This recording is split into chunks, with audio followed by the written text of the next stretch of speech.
My dears, welcome back to Beyond Cancer by David. In this video, what I'm going to talk about is how do I prepare myself for the chemo and what lessons this gave me for later life situations. The normal reaction is that most of the people become very worried and they just wait for the chemo. I said, no, I want to understand what the chemo does. What is the chemical and the physical process? What does it do to your body? What does it do to your mind? So a couple of things became apparent. I understood that the chemo, what it does, it actually attacks also the benign cells. It's like taking the hammer and hitting it on the whole of David, on the whole of the patient.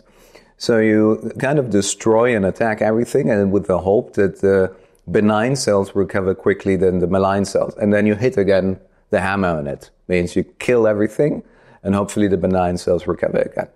So I understood I needed to pump up my body, my immune system. I needed to get super strong to go through that. So one of the things, and that was a coincidence or not coincidence, there was a doctor in Austria who said it could be a little bit unorthodox, but what I would do, and the best way to do it, is actually, apart from the supplements which you are taking, high dosage vitamin C directly infused into your veins, several times a week, 20 to 25,000 units per infusion. I asked around other doctors, and most of the doctors said don't do it, because it puts your kidney under massive strain.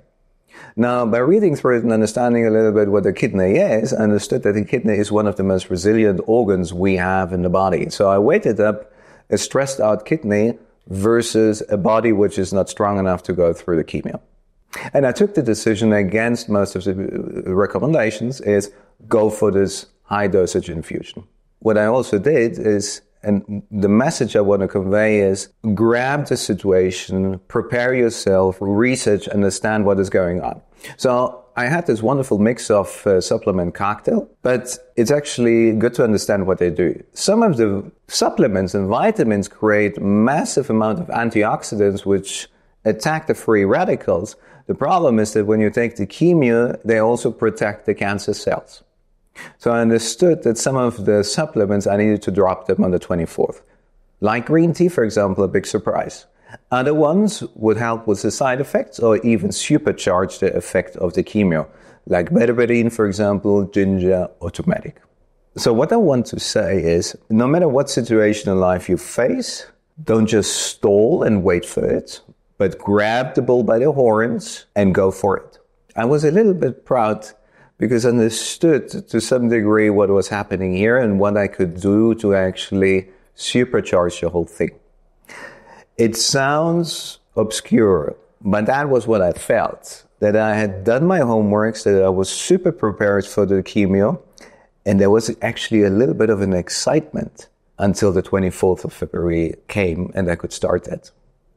Thank you very much for listening in this episode as well. I really appreciate if you can support me in spreading this journey and the lessons I took out. Please subscribe, comment, and share it with your friends or wider community.